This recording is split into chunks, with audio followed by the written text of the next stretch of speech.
as we're talking about drinking wine. Ooh, this is a winner. Unregister, everyone. This one's a winner. Is it week 11 or week 12? 12, my friend. Okay, we got the wrong. We have week 11 in the title. That's NFL. Is that easy to change?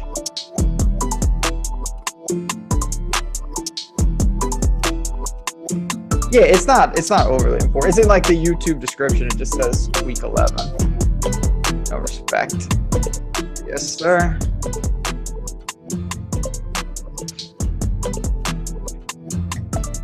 All right, here we go again. You know what time it is, 11 a.m. Eastern. Here at Stokastic, that means college football takes center stage live before lock, presented by No House Advantage. Week 12.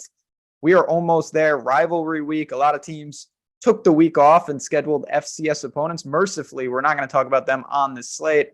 I'm Ben Rasa. Who better to break down 14 games than Matt Gajewski, fresh off his adventures into Indiana to watch some college basketball. You were treated to 2 games. You survived. You lived to tell the tale. How are you feeling, sir? Finally feeling closer to 100%. Mm-hmm. So we're getting there, buddy, but it was a great time. Happy to be breaking down college football. We don't have a lot of weeks left. It's this week, it's next week, and then it's already conference championships. So just trying to make the most of these slates. Absolutely. And then there's bowl season. We'll be getting after it. And then we'll get a little egregious.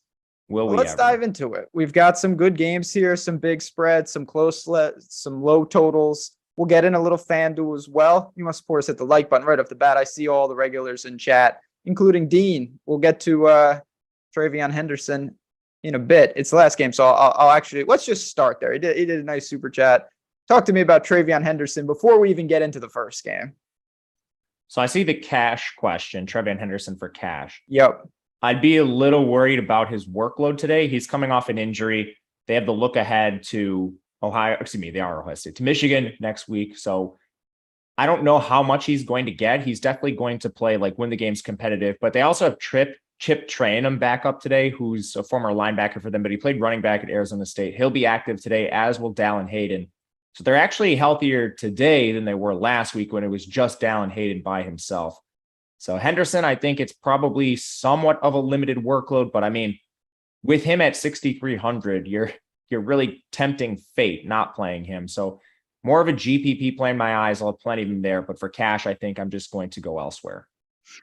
Let's get into it. We start with, if you told me this was your favorite game, I'd say it kind of makes sense because it's a 75-point total and an extremely competitive spread. TCU, the darlings of college football, a team that we were both very high on to begin the season, are looking to get one step closer to the playoff, and they got to get through Baylor. It's not an easy game. Society is on TCU. They handled their business in Texas really easily. They're only a 2-point favorite here in a massive total. I assume the Dugan and Johnston and Kendry Millers of the world are firmly in play today. Yeah, I think they're in play. It's a little bit lacking compared to some other totals on the board. So first off, they have to fight with that Baylor front seven. And Dugan has been able to take care of that for the most part in other matchups. They've got a great offensive line. He has the skill set you're looking for, good mobility, solid efficiency. Both these teams are a little slow. So we're talking 88th in pace for TCU, 85th for Baylor, just a little below average. But you definitely win against Baylor through the air for the most part. So I think Dugan is going to be a little contrarian today, as are his stacking options. And it's kind of just because it's not really condensed. Quentin Johnson has seen a reduced workload because of injury. You're kind of just playing the guessing game how healthy you think he is right now. He did score the go-ahead touchdown last week, and he played most of the snaps, but only 6 targets. Another week removed from the injury, you'd probably think he's a little bit healthier, so he's the primary stacking option, but going to be essentially unowned, I think, because of the 2 awesome games we'll talk about a little later. And for that reason, I think stacking them in tournaments is fine. I'll have Dugan to Johnston, not really the other guys. They kind of moved away from Savion Williams and used more Tay Barber, Darius Davis, but we're still talking about 70% of the routes for Davis and Barber. Nothing really to write home about. Johnston's the only real alpha here. And yes, the total, I'm going full Ron Burgundy here. The total is 57, not 75, as it's on the screen. I was going to say, man, I'm surprised I didn't bet that. That does seem a little high. Yeah, just a couple touchdowns extra, but still a game, obviously, with 2 teams that can really get up and down. You mentioned the TCU offense. I want to talk, of course, more about Baylor and more about this game. Do you let's just switch to Odd Chopper for a second. Do you have a feel on will TCU survive and advance again? I bet them to cover. I mean, I think this should be about 3 points. It's not like this is a stark value by any means. You're not running to the window to bet this. I'm looking for a trap game for TCU at some point, but I still think they're underrated. They've been underrating in the betting markets all season long. People really overblow the fact that they face backup quarterbacks. The only one I'm really looking at was the Oklahoma game. Outside of that, they go from Adrian Martinez to Will Howard. Well, there's a strong case Will Howard's better than Adrian Martinez. They face a backup in Texas Tech, who was originally the starter week 1. So it's like a lot of these talking heads are like, oh, TCU's faced this backup quarterback, this backup quarterback. Yeah, they face some, but some of them are actually starters and better than the original players in there. So dig a little bit deeper, guys. Challenge for you in the betting streets. Let's talk a little more about the Baylor side. If they do win the game, how do you think that goes? If they're behind, who do you think benefits? I mean, it's a team that we've talked about this because they're on the slate a lot. A guy like Richard Reese, you know, his carry volume ranges from like 5 to 40. No exaggeration, it feels like. And it's just hard to get kind of a lowdown of what Baylor can and will do, Chapin and whatnot. How do you look to target the Bears today? They're a tough team to target for the reasons you mentioned. One, they're underdogs in a game environment that leaves a little bit to be desired. They have a game manager, signal caller. Chapin's not giving you a lot on the ground, and he only throws 28 times per game. The only redeeming factor for him is he's cheap, but there's other cheap guys I like more, so I'm not playing him. You want to play roulette with the Baylor backfield. The reason Reese had an elevated workload in previous games was the injury to Craig Williams. He's back now, so you're seeing a full 3-way committee. And their pass catcher is Quaylon Jones. So when they're down in games, you're not going to see much Reese. You'll see more Jones. And they're projected to be down in this game, not by a lot. So if it's competitive, maybe a GPP Reese is viable, but he's expensive now. In those previous weeks, he was like 4,500, 5K. Not really the most interesting back. And then in the receiving game, I think you have 2 ways to go. You either go all the way up for a contrarian Monterey Baldwin, who should be their alpha most weeks, or all the way down to a cheap Josh Cameron, who's going to draw a little bit of ownership today, just because we have very, very few cheap receivers, and he saw 10 targets last week, full routes, basically playing in place of Gavin Holmes. But I don't think this is very intriguing. Anything else from this game? Not really. Okay. Michigan State is up next. This game, confirmed, has not a great total. Indiana and Michigan State, just not one that we have a lot for. Spartans are 10.5 point favorite, 46.5 point total. It's been bouncing around a little bit. Let's start with Indiana. You've said at times, you know, without Camper, this team is just really doesn't have much going on. Do you feel that way today amongst 14 games that they're towards the bottom of playable guys? Yeah, I don't have a single player from this team. Well, that sums it up nicely. I don't even have anyone to ask you about. Yeah, I can tell you why, just to keep it quick. So it's Sure. maybe a little more interesting than me just saying, don't play them. Well, they throw a lot and they're first in pace, which normally would be okay. Maybe you want to play one of these cheap guys as a one-off because you're getting really cheap target volume, kind of like Iowa State. But they started rotating players now that Camper is out. So Simmons, Kobe, DJ Matthews, I think maybe returns today. Donovan McCulley, Javon Swinton. They're using 5 or 6 receivers. Malachi Holt-Bennett had like a 60% route share. So if you can't even give me a full route share for one of these guys, it's just a complete X out. And I assume that Shivers or Henderson or whoever the hell's in this backfield has just no viable path. Yep, for the most part. On the other side, obviously this is a little more intriguing because you mentioned Indiana can really speed the games up. Does that push Michigan State into an opportunity to really hang some points and obviously put up, even in a low total game, a healthy team total that makes them playable? Do you have anything on the Michigan State side, whether it's Thorne or a back or even a pass catcher? Yeah, this team is somewhat intriguing because they have a 29 implied team total. Michigan State has shown a willingness to really embrace the run in these games, so that has me worried with Thorne. He pops a little bit in projections. If you run like 150, you get a little bit of him. I just X'd him out. He can't run. Throwing 30 times a game, not efficient. You're not really scared about matchup, but I am scared about Michigan State's approach and their potential decision to just ride the run. Maybe you could play like a contrarian back, but they're using 3 guys. So Jalen Berger, Jarek Broussard, and then Elijah Collins didn't have a carry last week, but he had 2 targets. If you go back and look at the snaps, it kind of just looks like it was a little fluky for Berger and Broussard to really outcarry him and outtouch him that much. I think this is a three-way committee. I am somewhat interested in a contrarian Jaden Reed. He's very cheap now, and he is still the target alpha, 7.8 targets per game over the last 4. He's the only person I have any exposure to in this game. Yeah, you mentioned Reed, sub 6K. Target volume is there. Good matchup. I think that's more than playable. Nothing really else here. I didn't bet this game. Don't have a ton of interest there. We had a question. Yeah, Peyton Thorne over Ehlers. I would say no. Not unless you're doing it for leverage. But if Yeah, they're not even close in projection. Is Indiana, what's the quarterback situation? I know you're not touching it, but do we have clarity on what's going on there? Basilic is supposed to be healthy, but I don't think he plays the whole game. I would bet against him playing the whole game. Yeah, that's, again, I think it's a situation you didn't want regardless of that, but that even solidifies it even more. All right, let's keep it going. Illinois, Michigan. Michigan has, just like Ohio State, one more hurdle to clear. 41.5 point total. Sizable dogs for Illinois. The big news, talked on Tuesday over on the Odd Chopper channel. You can always check that out. We did Betting You, and we were both pretty, not convinced, but we didn't think that Chase Brown would play, and it looks like he is going to play. Does that make him playable, or because he's banged up and it's Michigan, we don't want to go to the volume monster? Assuming he's healthy, he's going to touch the ball 40 times, which is going to put him in play, but he's contrarian. The reason I'm not playing him is exactly what you mentioned. What the hell happened to him? Like, he looked like he got crucified on the field, and now he's back healthy to play this game. Yeah, I mean, there's a Wolverine quality, no pun intended because they're playing Michigan, but just straight like Predator style. The guy's unbelievable. It's just, this is a really, really bad matchup. Is there anything else? I mean, let's separate him. You mentioned he could touch the ball 40 times and still not get there. He has to touch the ball like 35 times to get there against this defense, or have a chance, I should say. Outside of him, is there anything that has you interested on the Illinois side? This game's the showdown for the first slate, so I'll say a couple things quick. I would rather play a receiver over Tommy DeVito. There's just no upside with him. So, I would rather take the PPR volume from an Isaiah Williams. Pat Bryant's questionable for this game. It's a concussion. I haven't seen anything on his status yet, but I also haven't really been looking that hard. And then if you're playing the showdown, you're probably going to get to some Tip Raymond, who played essentially every single snap for them at tight end. But other than that, nothing for the main slate. Yeah, I mean, we just had a question about Tip Raymond.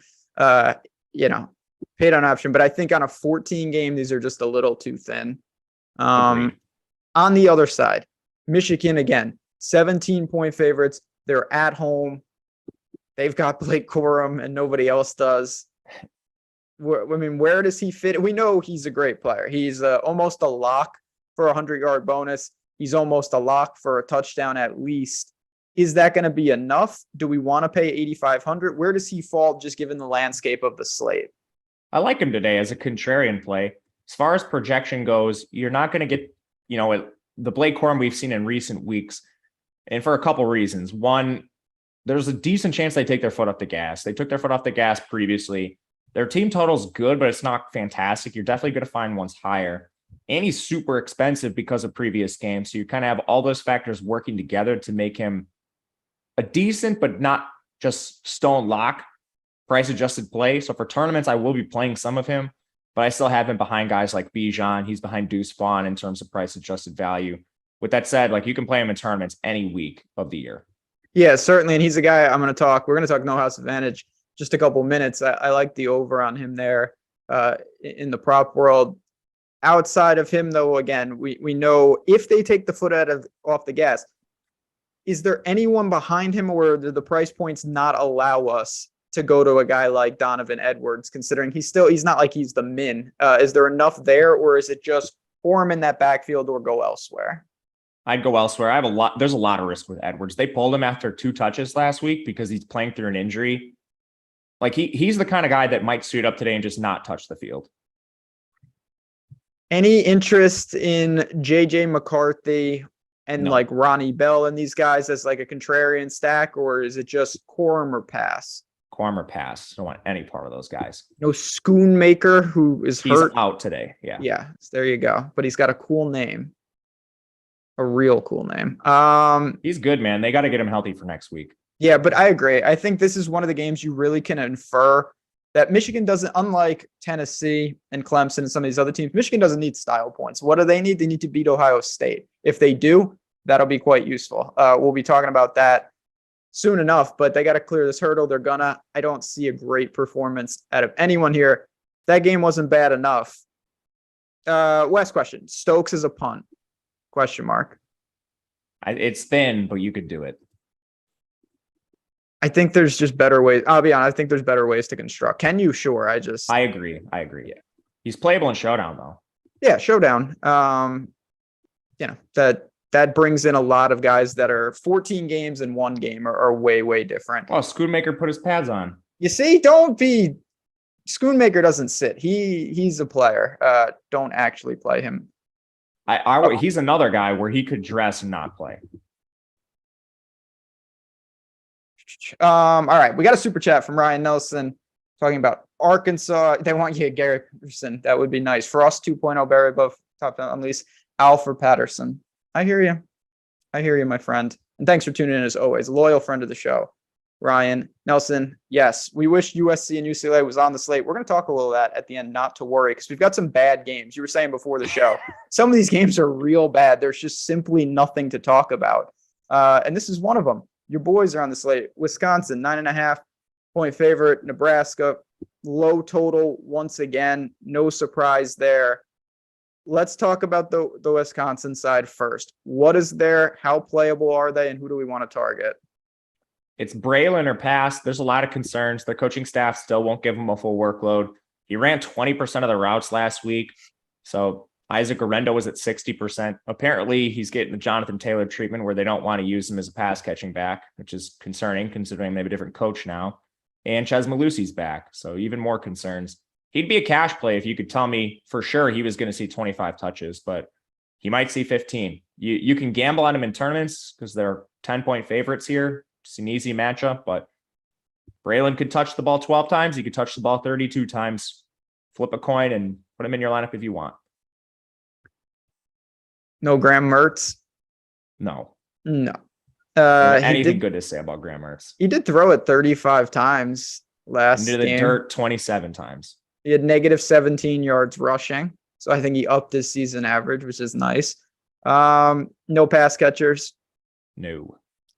On the other side, Trey Palmer does everything that he can. He's sitting in that like Jaden Reed range, but it's really kind of fallen off a cliff. Some of that has been, Casey Thompson's been hurt. Purdy, like what are they doing? Is anything on Nebraska interesting? Trey Palmer, I think, is a good GPP play. We talked a lot about Spencer Sanders and the drop off from him to his backup quarterback being the biggest drop off in college football. I think I changed my mind. I think it's Casey Thompson to the freaking bozos they have behind him.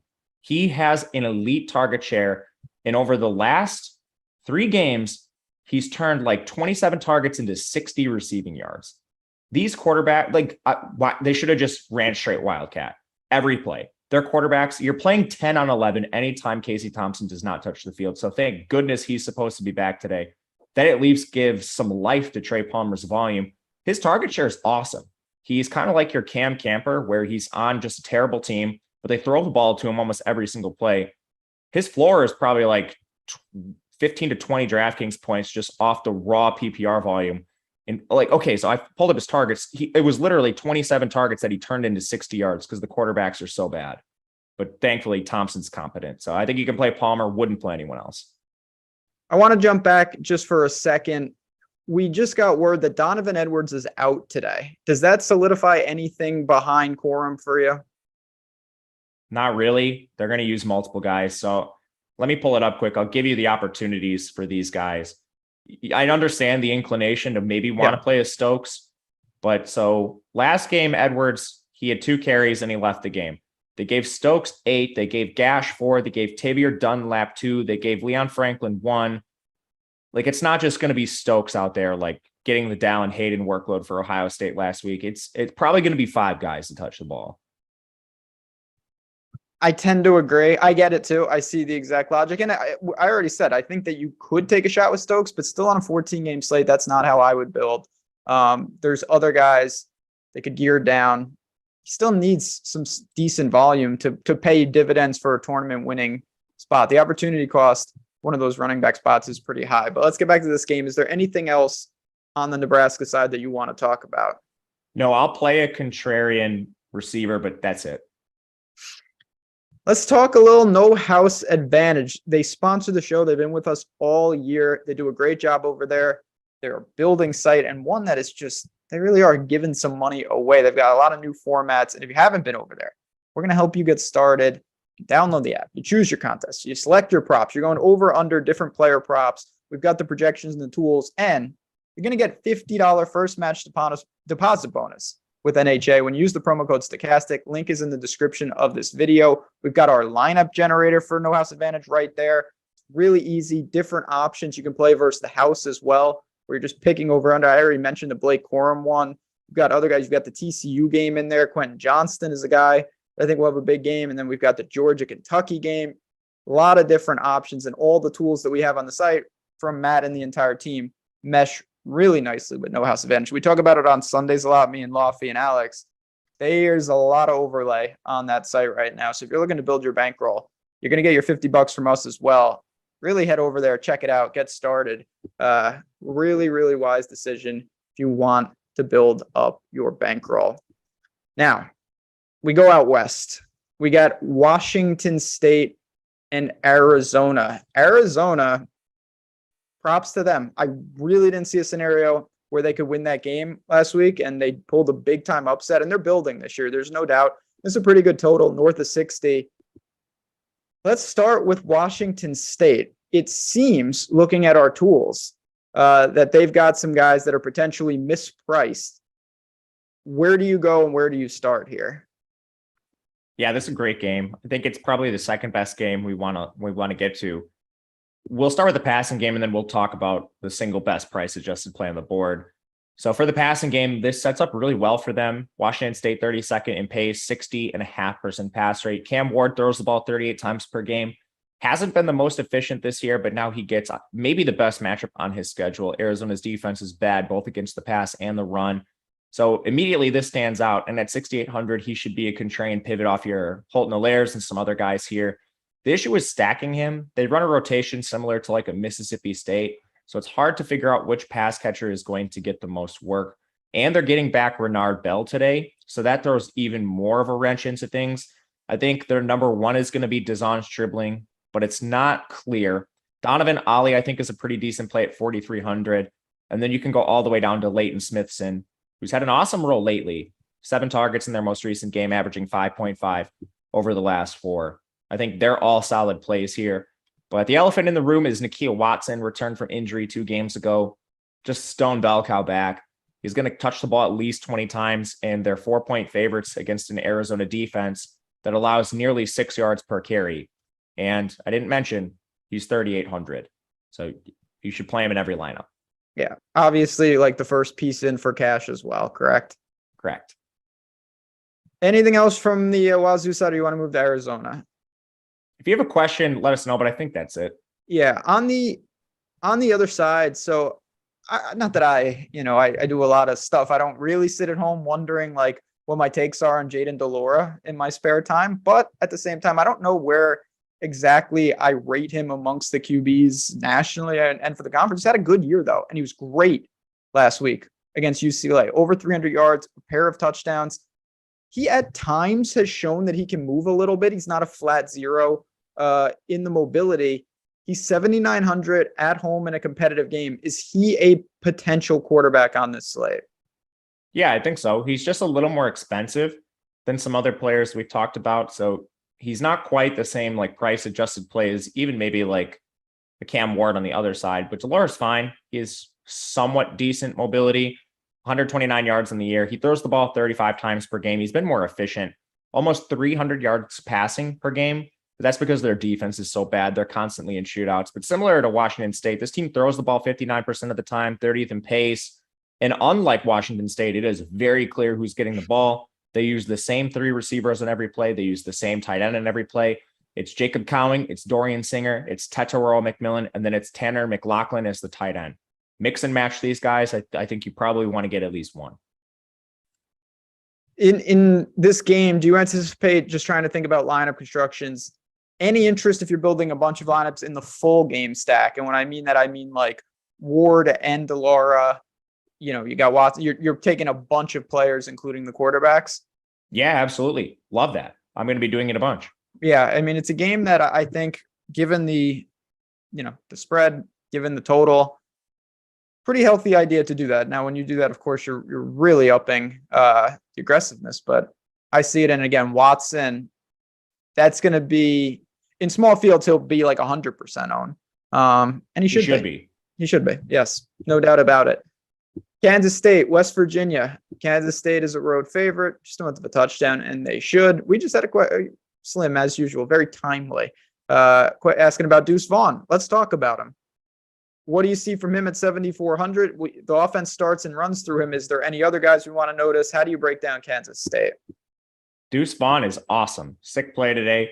I think you play him wherever you can. He benefits from the Adrian Martinez injury. They're not going to run Will Howard quite as much as they run Adrian Martinez. Will Howard has good mobility. He's just not quite the same there. You'll see him scramble a lot. They're not going to use as many designed attempts. And I think those designed attempts are going to go more so to Deuce Vaughn because they just straight up don't use a backup. He's awesome. I think he's a better straight up price adjusted play than Blake Corum. He's great. You mentioned the price, and that's kind of what when we talk about opportunity cost. When you play Blake Corum, you're sacrificing some of that, including some extra salary as well. On the outside, I mean, Kansas State's not a prolific passing offense to begin with. They've had a quarterback carousel. Is there anything that we want to talk about on the outside? For receiver or quarterback? I'm sorry. For receiver, I was saying the quarterback with Howard and Martinez and back and forth, it's hurt the receivers, but they weren't a prominent passing team to begin with. Do you see that changing today? And how do you kind of break down the entire passing attack? All right. So Will Howard, I think, is fairly priced. Again, he's fine. You'd like to see more mobility out of him, but he's just not going to be the same as Adrian Martinez. With that said, 6,400 is fair. He's kind of like your high floor, low ceiling option. For cash, I think you can consider him. If you're playing smaller field, I think you can play him. For large field, I'd be a little weary. Unless you just straight up stack him and assume Deuce Vaughn doesn't get any of the touchdowns, I would not take on that negative opportunity cost or that negative correlation here. If you are taking a pass catcher, man, it's tough. They're all priced pretty efficiently, I think. Malik Knowles would be the one for me, but it's close. Maybe you could go to like a really cheap Cade Warner at 4,400, but ultimately, I think I'd rather play some of the other cheaper options that we'll get to in this range. Yeah, it's tricky, and I tend to agree. On the other side, we'll take some questions. We got some good questions in chat queued up. West Virginia, I mean, somewhat impressive. Got past Oklahoma. I think that spoke more about Oklahoma than anything else. But what do you anticipate them? They're at home here in Morgantown. Daniels and co. How do you break down what you want to do with them, if anything? So Garrett Green's going to start. Way more mobility than Daniels. This guy's like similar to Adrian Martinez, honestly. I think that severely depresses the passing game. Like this team on the year throws the ball a ton, 52% pass rate. That drops well below 50 in my opinion, because Garrett Green just can't throw. He's a runner exclusively. So I have a lot less interest in Prather, Sam James, and Bryce Ford Wheaton. And in the run game, I think Tony Mathis and Justin Johnson are probably cannibalized a little bit by Green. Green had 12 design rush attempts in like half a game last week. He could run the ball like 20 times here. He's viable and naked, but I don't want to play anyone else. Yeah, that's what I was going to ask you. Can you can roll the dice on him potentially? Yeah, I think so. And you would not, you just said naked. So you're tapping into the rushing upside there. Anything, with the, it's late in the season, and that's where it gets tricky because there are many teams that are out of it. They're trying to, prevent people from future transfers, get some guys reps. There's more people in these rotations. Do you notice that when you're building that some of these teams, their rotations are not as rigid? Yeah, for sure. Anything else from this game? No. All right, let's take a couple questions. We've got some here. Can you play Howard and Deuce together in cash? Yeah, you can. Kendrick, favorite wide receiver on DraftKings, 5,200 or less, already have Sanders. Samuel Brown. Yeah, I don't love that range, but yeah, there's some names actually. I shouldn't say that. So you definitely S to me or Singleton. Man, that's tough. Singleton probably for the upside. Yeah, I'd go with Singleton as well. I need help with a wide receiver under 3,600 on DraftKings. Oof. I have a Houston, East Carolina stack. Is there anyone Leighton down Smithson. there? What'd you say? Smithson. Okay. So you look at this. Rapid fire. I like it. Best flex, $5,900 or less. Oh, 5,900. I don't know. I got to look at that price range. Yeah, I mean, there's names there. Yeah, I just don't know them off the top of my head. Like, let me pull it up. It's a flex under 5,900. Yeah. Okay. So, of course, it cuts off at 6K. I mean, 5,900 or under. Man, I would go down a little bit. Might be like Singleton, honestly. Jaden Reed. Looking at our tools, looking at our projections. Yeah, there's not a ton. Yeah, you've got Singleton. Jaden Reed pops a little bit. Yeah, Reed. I know I'm just kind of repeating what you're saying. There's not a lot there. There really isn't. I mean, of course, if you don't have Watson, you should play him and then upgrade at another position. But I'm just going with the assumption that you already have him. Right. Yeah, it's all right. Let's knock out a couple more games here. Houston, East Carolina. This could be, one of the higher scoring games. East Carolina is their favorite, 66.5 point total. Houston gets in these wild shootouts where they don't play any defense. It's got to be gold for DFS production. Let's start with their side. Disappointing year from them, but they still got serious dudes on this offense, and Clayton Tune commanding the offense through the ball 40 times against Temple, 53 times against SMU. Are you expecting major volume and major output today from him? Yeah, this is going to be the chalkiest game. So first off, be careful how you navigate it. If you stack it, you're going to be holding hands with the field. But this Houston team, they have awesome plays. You can start with Tune, 413 rush yards this year. Awesome mobility for him. He averages over 300 as a passer. Top 3 quarterback option on the slate. The backfield's tricky. Not sure if Brandon Campbell returns, but it's going to be a committee regardless. That won't have ownership if you want to take a shot on like a Stacey Snead or something. And then in the receiving game, all these guys are going to be owned. So Nathaniel Dell and Samuel Brown are the two you need to be careful with. Dell's the alpha. He has at least 10 targets in 4 straight games. He's averaging 13.5 targets per game over the last 4. And he averages over 100 yards per game. So you're looking at a walking bonus, really, a 100-yard bonus. And then the new wide receiver 2, Samuel Brown, Keyshawn Carter and Matthew Golden are now splitting the wide receiver 3. And Samuel Brown has at least 7 targets in 4 straight games, averaging 8.5 in that span. I think he's the best price-adjusted receiver on the slate. He's going to be heavily owned, so be careful with him. Just know that he's an awesome play.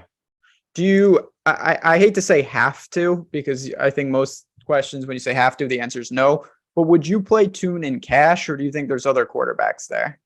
I don't think you have to play Tune in cash, but I think you have to play Holton Ahlers in cash. Anything before we move to Ahlers' side for Houston running the ball? Anything to mention there? Committee, if you play someone, it'd be Snead. 11 carries last week to Deshaun. Henry's 4, but Brandon Campbell didn't play, and he might play here, so we don't know if it's 3 or 2 guys. On the other side, you mentioned Ahlers, 6,200, appealing price tag. It's a shame that his true dual threat ability isn't highlighted, because he can really move if he wants to. But he still had a very impressive year. They're a good team. They're playing good football, no doubt about it. When you play him, do you anticipate pairing him up? How many guys? Running him alone? It's not a discussion we normally have now, because he's become more of a traditional passer of the ball. How do you break down East Carolina's offense? Yeah, he's the best price-adjusted quarterback on the slate. C.J. Johnson and Isaiah Winstead are both top 5 price-adjusted options on the slate. This team just throws the ball incessantly, and Houston has a horrific defense. And East Carolina's defense isn't great either. That's why we have the 68 total. So you got to be careful with how you play these guys. Like if you stack Tune, Samuel Brown, Ahlers, Isaiah Winstead, and C.J. Johnson, the full game stack, that's not going to be contrarian at all today.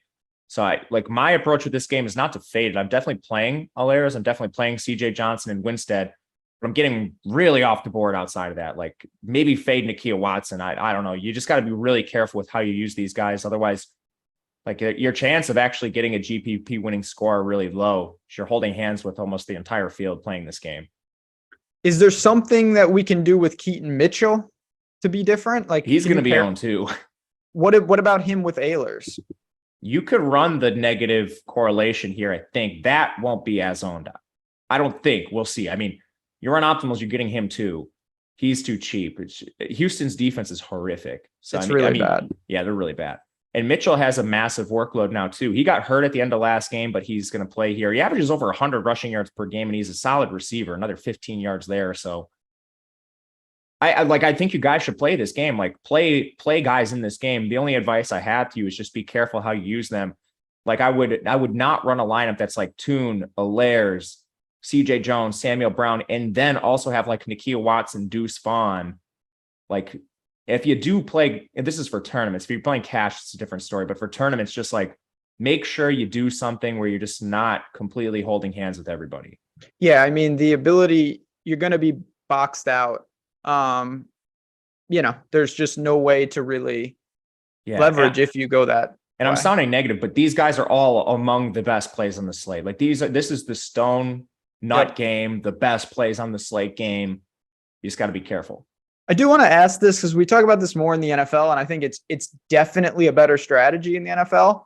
But 14 games, do you have any interest in just saying, you know what, I'm going to full fade this game and just hope that it's a crazy outlier? And if that happens, the amount of people that you would kill in tournaments would be immense, and just build with, a game stack of one of the other, the Arizona, Washington State, and just say, maybe this comes in 20 points under the total. So the problem with doing that is like we compare it to NFL, but every total in the NFL is like within 10 points. Yep. For the most part. But on this slate, like we've got totals in the 30s, and then this is almost 70. That doesn't mean you can't fade it. Like the Washington State Arizona game also has a total approaching 70. There's a couple that are high 50s, low 60s. So I think you can do it. It kind of just depends on the layout of the slate. But ultimately, I'll check. I don't think I have a lot of lineups that don't have at least one piece of this. Maybe a couple. Yeah, that's the problem, though. That really is. Like, if it comes in 20 points under the total, you still could have important pieces. Yeah, the total is 50 in that case. Yeah, like that's the problem. If it comes in 20 points under the total in the NFL, the total's 26. Like it's just a different situation. A great game with great plays. Just try to leverage when you go here. Not a great game would be Boston College and Notre Dame. Boston College is a sizable underdog. It's a low total here. Zay Flowers, what do we got going on for B-Say? They're starting Emmett Moorhead now at quarterback. Who's that? He's a freshman, I think, but he actually played really well in the absence of Jerkovic last week, which is a real shame. We can't see the Jerkovic revenge Notre Dame game, but luckily we can see the George Takix revenge game, maybe the roll tight end. Anyway, this team total is below 14 points. It's barely above 10. Notre Dame actually plays good defense. The only player I think who's even semi-viable here is a contrarian Zay Flowers, just because he's a walking big play. But honestly, Notre Dame probably going to do all they can to stop him. You stop Zay Flowers, you stop Boston College. So only very contrarian piece for Boston College I'll look at. Notre Dame expected to win handily. You assume that's because of a ground attack that's really going to do whatever they want. Is there anyone from Estime to Tyree to Diggs to whoever is out there garner enough volume to be playable, or did they just cannibalize each other too much? They kind of benched Tyree a little bit, only one carry in the last game, and it's been trending that direction. With that said, I don't have any confidence that persists. He could pop up for a decent game. But with that said, I'll back the recent trends and go more to Diggs and Estime. Diggs and Estime have almost the same workload, and it's actually favored Diggs a little bit in recent games. So if you want just like a 1-for-1 pivot to a Nakia Watson, say you're playing the big tournament and you're running Allaire, CJ Johnson, Winstead, Toon, Brown, like maybe just take out Watson and put in Diggs. The workload's not going to be the same, but the total here is pretty good. Notre Dame runs the ball incessantly. Their implied team total is still over 30 points. Like that could be an avenue to getting different. I'm using Diggs as kind of like a situational chess piece for leverage off some of the other really cheap backs. And I'm not doing that a lot. This is just here and there situationally in lineups.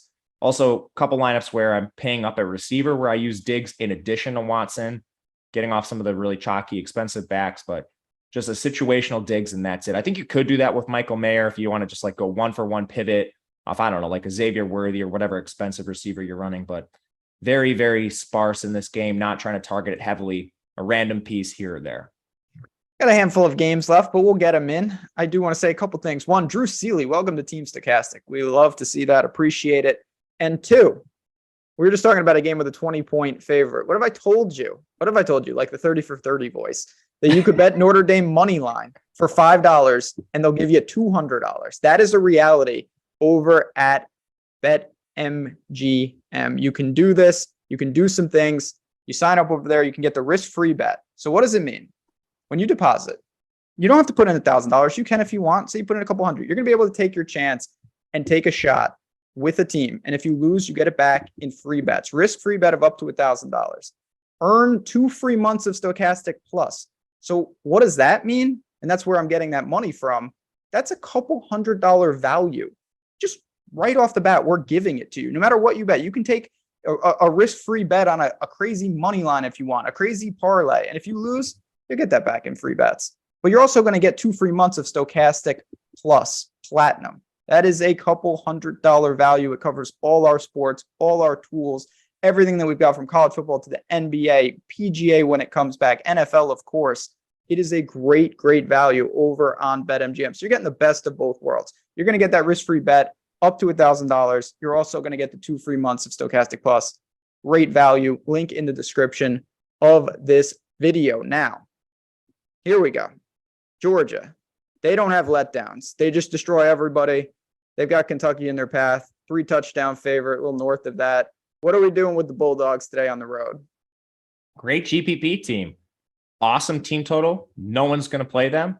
They're actually throwing the ball a lot more than you'd think. Their pass rate's above 50%, and that's considering they're just killing teams left and right. So Stetson Bennett's a contrarian pay-up option at quarterback. Nobody's paying up today at quarterback. Stetson throws the ball 33 times a game, averages 290 yards, like he's just shy of the 300-yard bonus every game they play. I think you can play Stetson. And then you can stack him too. When games are more competitive, like if you stack him, you hope Kentucky has a pulse today. So you need that for Brock Bowers and Ladd McConkey to see increased target volume. Yep. They'll run these guys 95% of the routes when they're pushed a little bit. So like the whole play for DFS is contingent on Kentucky having a pulse, which they haven't shown lately. With that said, you can also go cheap. Darnell Washington, 8 targets last game. They run 12 personnel as their base set. And Marcus Rosemy-Jackson has exactly 4 targets in 4 straight games, but his route rate continues to climb up above 70% last week. Very contrarian dart throw, but I mean, you're throwing darts at 3,500 anyway. I think he's viable. Don't want to touch the backfield. They'll use 4 guys. Who are the Kentucky, like who's most likely as that kind of pseudo run back to keep this game afloat? Chris Rodriguez, probably their running back. He's really efficient. And I mean, this projects to be a slow, grinded out game. So ideally he would have to like break one or something. Kentucky's 129th in pace. This is a run heavy, slow, grinded out team. And they probably try to keep it close by just, your Navy style of game. Paper cut them to death, get first downs, try to slow the game, create volatile game environments. That's why I don't have a ton of Georgia, but ultimately that might not work because Georgia can score so fast. And if Georgia gets up 14-0 in the blink of an eye, they're going to have to abandon that. And then you'll see like Tavion Robinson, Barian Brown, and Dane Keep play more. I think that's the path. Yeah, Georgia... I totally see what you're saying because Georgia is going to be gearing down. If Kentucky can push them a little bit, certainly it'll tap into the upside for the major weapons on Georgia's side. I assume we've seen it before. Like Missouri pushed them. Yeah, Missouri pushed. Kent State pushed them for a little bit. I don't know what Kentucky might be out of gas. It's been a long year for them, but we'll see. Again, this is all for me. The theme of the slate is being different outside of that Houston ECU game. We know that's the best game. These are the peripheral games that could sneak up for tournaments. Another one like that, Texas and Kansas. This is a healthy total. Disappointing game. The Sark chatter is growing. You've said for a little while now that some of these games he's got to start winning them, and that was another bad one. What do you see here, though? Kansas's defense is pretty rough. Really rough. And I mean, Ewers, I think, is going to get the full run again. They just got to continue developing him. So you look to a contrarian stack. He's not that expensive, but their team total's high, which is why I have interest in this. Ultimately, it comes down to that because he hasn't shown anything. But I think instead of playing Ewers, I would rather just play a pass catcher by themselves. Like we had Xavier Worthy, 13 targets last game, Jatavian Sanders, 12, Jordan Whittington, 11. They're not targeting anybody else. So it's hyper condensed. you can play a Texas receiver as a one-off, and the best price adjusted play is Jatavian Sanders. He's cheaper than Jordan Whittington. He has more targets and more receiving yards. He's just cheaper because he's a tight end, but he's a move tight end. Awesome play. Love Sanders here. And then Bijan. Bijan is averaging 23 touches per game, 115 rushing yards. Amazing receiver, 31 yards per game through the air. Kansas, you mentioned their defense. They're bad in both the run game and the pass game, but you can certainly run on them. And if Texas can, they'll use Bijan as much as possible. He's a sick play, and he's easy to get to today because of Nakia Watson. Yeah, the pay down option unlocks paying up for a guy like Bijan, no doubt about it. And this game, Texas is a favorite, but Kansas can keep pace. There's no doubt about it. Texas's defense has shown that they've got issues. If Kansas keeps pace, if they have success, where do you see that happening, and who do we want to target in that situation?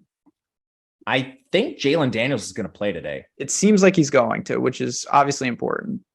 So that helps. First of all, he's targetable if he plays. I think he's more of like your late swap piece than locking him into your lineup. I mean, you could always pivot down to somebody in this range. It's a very good afternoon slate, so you'll have options. But he would be the key here. And then Devin Neal. He's had a crazy workload, 39 touches and 29 touches in back-to-back games. Obviously, Jalen Daniels coming back would hurt some of that because he just gets a lot of design rush attempts, but he's a solid play too. Pass catchers are very, very volatile. They rotate like 5 or 6 in the field, maxing out with like Luke Grimm and Lawrence Arnold 70 to 80% of the routes. It's not ideal there, but maybe as a one-off, you could do it. I don't prefer that. I'd rather run Neal or just Daniels and whoever plays quarterback, I suppose. Yeah, keep an eye on that. Certainly Neal, even over on No House Advantage. I like the over for him. I think he's going to have success and get the volume today in that game. I didn't bet it. I'm not going to bet it. Did you bet it? No, I did not. No, I don't think it's the best betting game. But question, Neal or Singer? Neal. Daniels or Richardson on FanDuel? I don't know. Those are Jaden Daniels? I think Richardson for me. Richardson's an awesome play. We'll get to that hopefully in a few minutes. Richardson's rock solid over there. Well, we could save some time here because Miami doesn't deserve to be talked about. 18.5-point underdogs. What a bad year for them in Death Valley. What are we doing with the Canes before we get to Clemson? Well, so stone minimum freshman Ja'Cory Brown is starting, and he's electric with his legs. 205 rushing yards this year, and the dude's barely played. Again, Clemson is a great defense. They can just straight up bottle him up, but I'd rather play Ja'Cory Brown than like Tyler Van Dyke at any point in this season because of that mobility.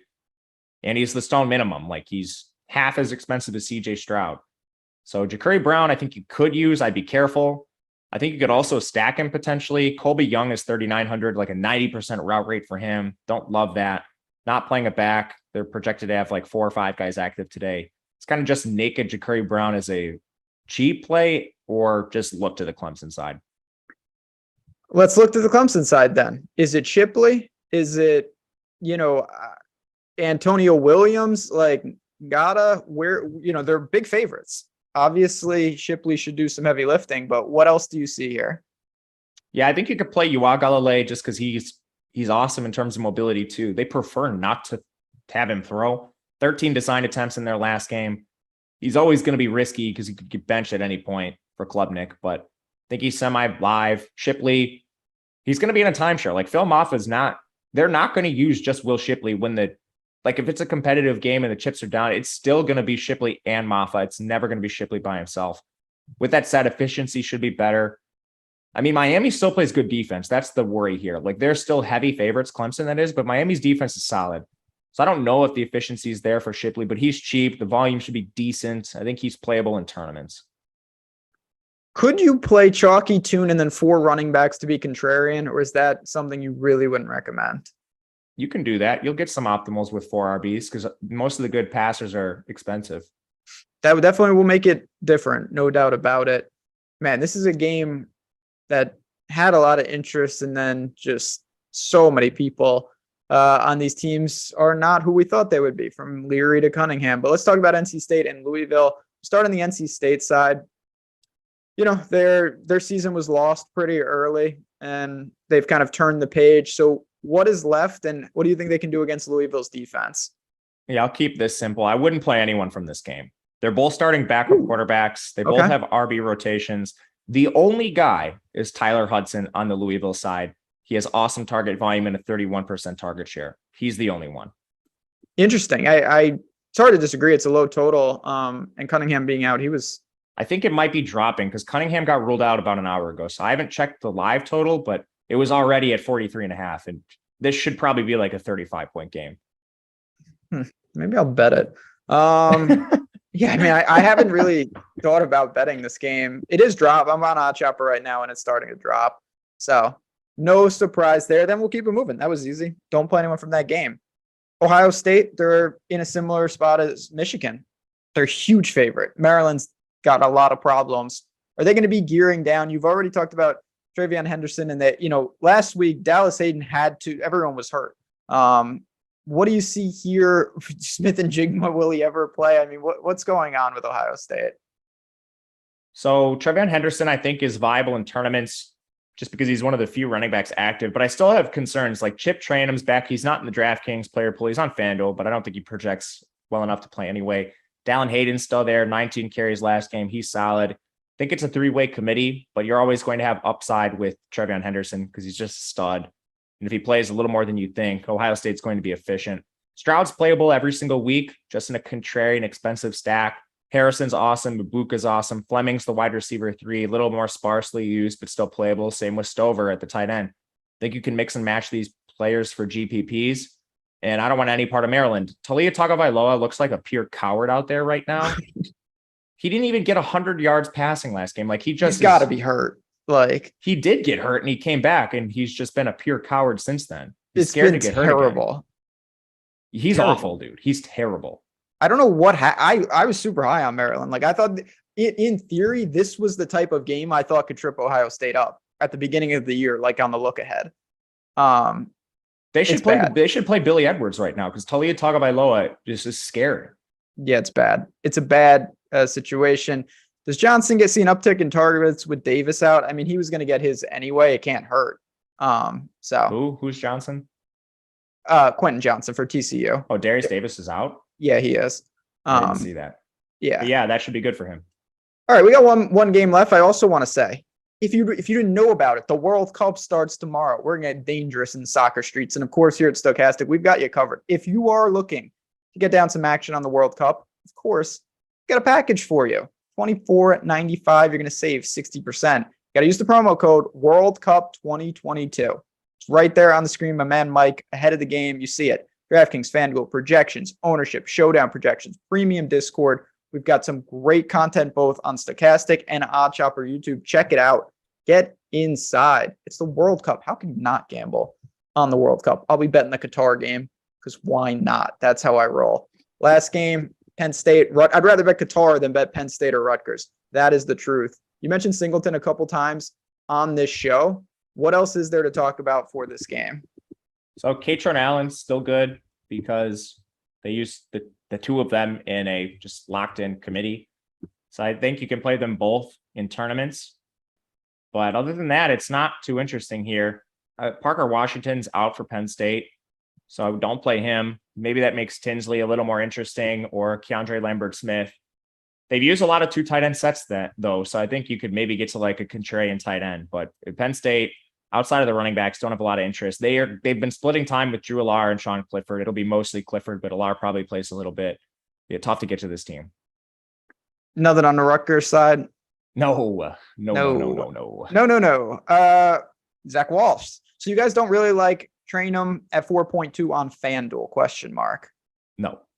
Yeah, I would agree. I really don't. So the problem with FanDuel is they have all the best games of the day. Like, yeah. Talk to me about USC and UCLA before we got a couple minutes here. Caleb Williams, a top 3 quarterback play on the slate over there. Jordan Addison's price down because of the injury. Like he's super affordable on FanDuel. You could play Addison. Austin Jones, the player that's taking the place of Travis Dye, is 7,500. So these are some of the reasons why you don't need to play Chip Trayanum over there. Like Austin Jones is so cheap. You could play him easily and feel way better about the workload and honestly, the efficiency too. Charbonnet, he's a solid play over there. DTR doesn't pop quite as much as like Caleb Williams. That's also because you have guys like Hendon Hooker on the slate, who's an elite play. Anthony Richardson's a really solid play over there. FanDuel's a really fun slate today.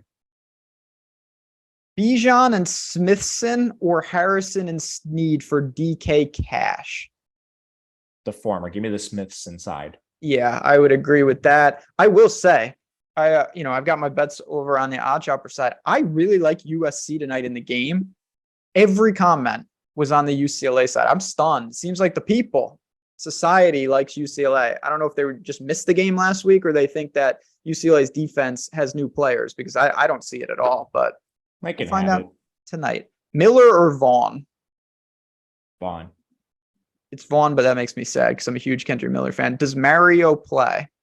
Yeah, he's probable. Or at least unless they lied to us. They said he was going to play. I mean, I don't know, but yeah, I know. We never know. And in that same vein, I want to confirm this. Spencer Sanders should be playing. He came in relief last week. You expect him to play, right? They said he was going to play. Yeah, he said he was going to play. I saw a quote from him that said, "You don't have to worry. I am playing next week." Tune or Delora? Tune projects better, but I like Delora for tournaments. Depends what you're playing. Yeah, Tune is definitely, I think, more likely to outscore, but I think Delora's a sneaky pivot. Quorum or Robinson, man, these are just elite plays. Robinson, for tournaments you could use Quorum, but Robinson projects better. Yeah.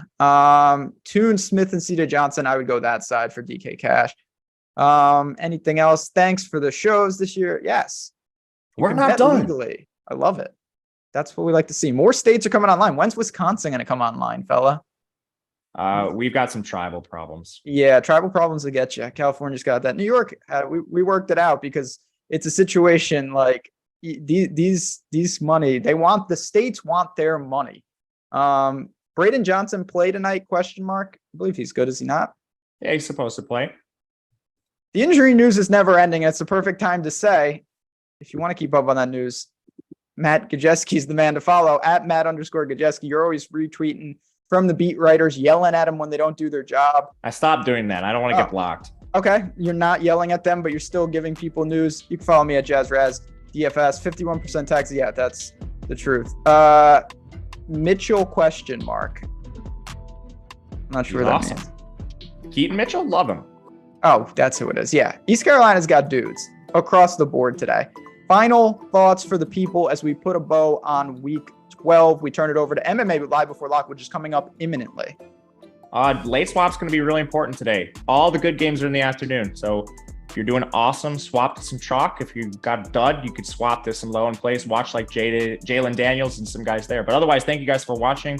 Love that you allow me to do this. And you as well, Ben, having a blast. So thank you. Yeah, thank you. Thanks, Dave Jones. Member here for 8 months. Love to see that. Friends, as always, appreciate you guys. From me, from Mike, from Matt. Good luck. Enjoy the game. Thanks to No House Advantage. Take advantage of all the promos we've got running. Stay tuned for MMA Live Before Lock. Good luck. See you next week.